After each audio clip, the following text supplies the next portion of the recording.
Oke, selamat pagi. Perkenalkan nama saya Hans Kristianto Simatupang. Terima kasih atas partisipasinya untuk melaksanakan wawancara tugas 2, yaitu wawancara tentang agama. Uh, untuk itu, boleh diperkenalkan diri dahulu. Oke, baik Kak Hans. Terima kasih. Perkenalkan, nama saya Ardi Saputra. Saya beragama Islam. Halo teman-teman, perkenalkan nama saya Vigo Stanggang. Saya sekarang mahasiswa semester 7 di Universitas Microskill. Saya beragama Kristen Protestan. Baik, saya Vincent Bolasaro Telemanua. Saya adalah teman Hans yang beragama Kristen Ortodoks. Perkenalkan, nama saya Geli, saya dari IFA Pagi, saya beragama Buddha. Perkenalkan, nama saya Alphonse Laia, saya beragama Katolik. Oke, kita langsung ke pertanyaan pertama ya. Coba jelaskan apa itu kerukunan umat beragama dalam agama Anda. Oke, baik Kak.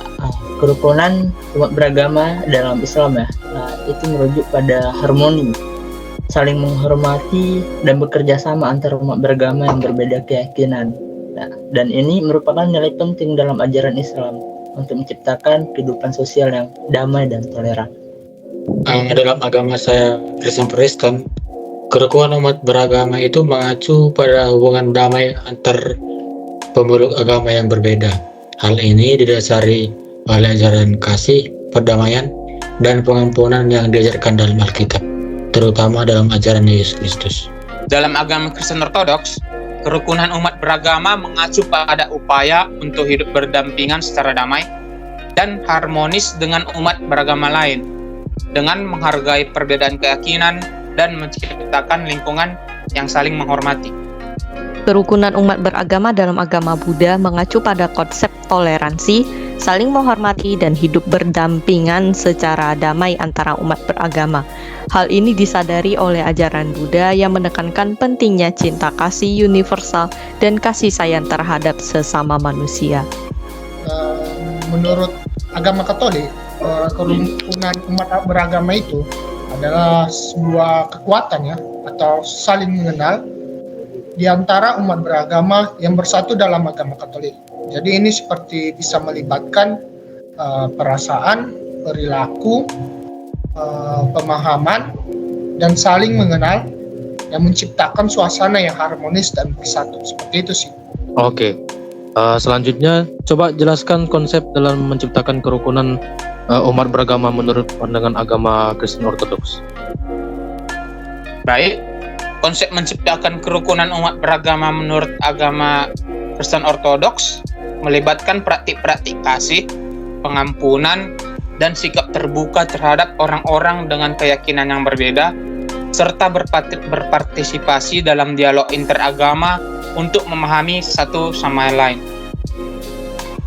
Oke, untuk konsep konsep kerukunan umat beragama dalam Islam didasarkan pada beberapa prinsip, seperti prinsip keadilan, toleransi, dan sikap menghormati perbedaan. Islam mengajarkan untuk menjauhi sikap fanatisme, mempromosikan dialog antar umat beragama, dan membangun hubungan yang positif untuk menciptakan masyarakat yang saling mendukung. Begitu, Kak. Konsep dalam menciptakan kerukunan umat beragama menurut pandangan agama saya melibatkan penghormatan terhadap keyakinan dan praktik agama lain, serta upaya aktif untuk mempromosikan perdamaian, keadilan, dan kasih dalam hubungan antar umat beragama. Konsep dalam menciptakan kerukunan umat beragama menurut pandangan agama Buddha didasarkan pada ajaran cinta kasih universal dan kasih sayang terhadap sesama manusia. Konsep dalam menciptakan kerukunan umat beragama bisa melalui pengembangan hubungannya yang kuat dan saling mengenal antara umat beragama. Dan ini dapat dilakukan seperti berbagai cara, seperti berbagi pengalaman, berbagi kepribadian, dan berbagi kepemimpinan. Seperti itu sih. Pertanyaan ketiga, coba berikan contoh kerukunan umat beragama menurut pandangan agama Kristen Protestan. Contoh kerukunan umat beragamanya ya dapat dilihat dalam upaya kolaborasi antar umat beragama dalam kegiatan amal, dialog antar agama, dan dukungan bersama untuk mempromosikan perdamaian dan keadilan.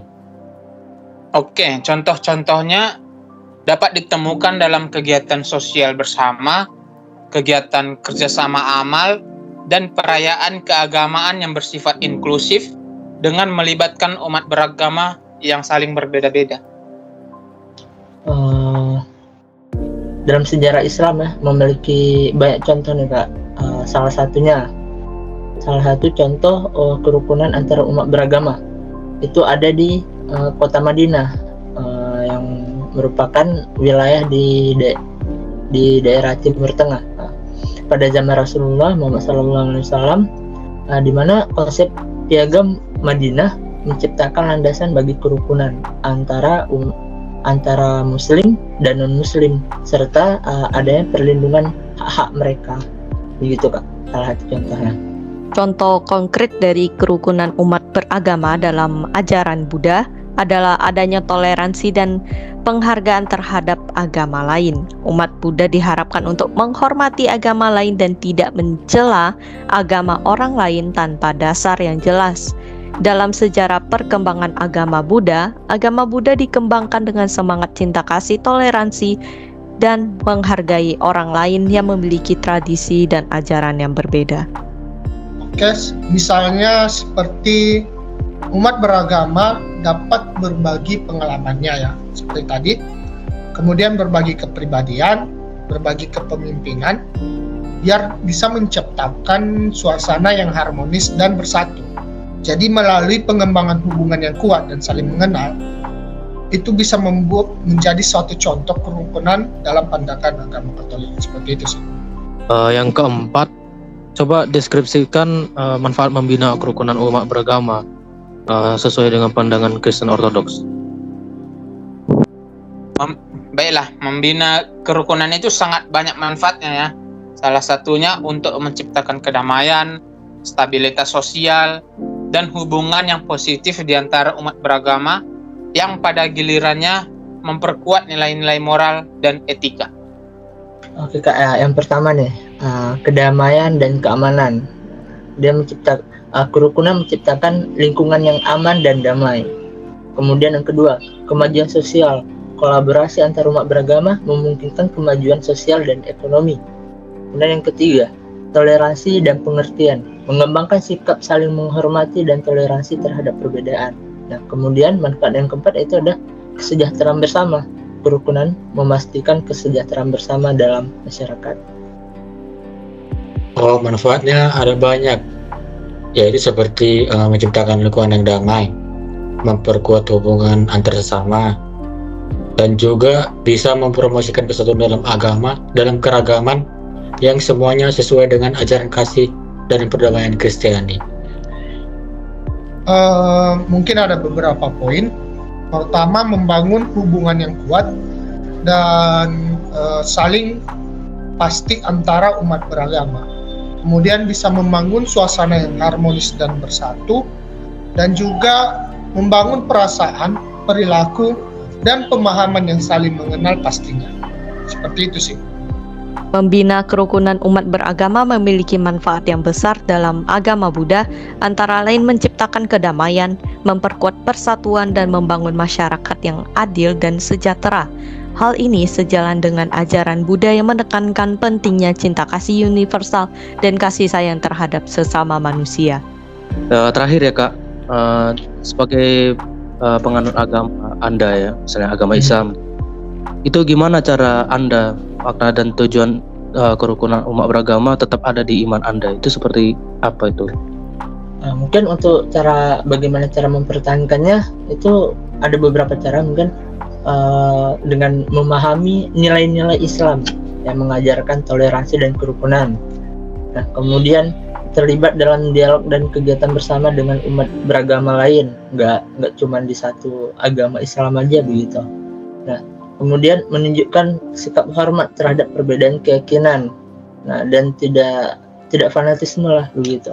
Dan yang terakhir mungkin bisa menyebarkan pesan positif dan membangun kolaborasi untuk kesejahteraan bersama. Begitu Kak. Baik, biasanya saya melakukan kegiatan-kegiatan dengan aktif terlibat dalam kegiatan interagama, mendukung inisiatif kerukunan, dan terus meningkatkan pemahaman terhadap keyakinan dan praktik agama lain agar tidak terjadi kesalahpahaman antar agama. Cara saya menjaga makna dan tujuan kerukunan umat beragama yaitu bisa melalui doa, keterbukaan untuk berdialog dengan umat agama lain, dan bisa juga melalui tindakan nyata dalam mempromosikan perdamaian dan kasih sesama. Hal ini sejalan dengan ajaran Yesus Kristus, yaitu untuk mengasihi sama dan memperjuangkan perdamaian. Begitu, Mas. Sebagai seorang penganut agama Buddha, cara untuk mempertahankan makna dan tujuan kerukunan umat beragama adalah dengan mempraktikkan ajaran cinta kasih universal dan kasih sayang terhadap sesama manusia, serta menghormati agama lain dan tidak mencela agama orang lain tanpa dasar yang jelas. Dalam sejarah perkembangan agama Buddha dikembangkan dengan cinta kasih, toleransi, dan menghargai orang lain. Ya, sebagai penganut agama Kristen Katolik ya, cara agar makna dan tujuan kerukunan umat beragama itu tetap ada di iman, ya seperti yang pertanyaan nomor 3, tentunya kita harus tetap berbagi, mau itu dari pengalaman, kepribadian, kepemimpinan yang pernah kita lakukan dengan umat beragama lain. Kemudian bisa juga membangun hubungan yang kuat dan saling mengenal yang terdapat cinta kasihnya antara umat beragama. Dan yang terakhir, bisa membangun suasana yang harmonis dan bersatu dengan agama lain. Seperti itu sih.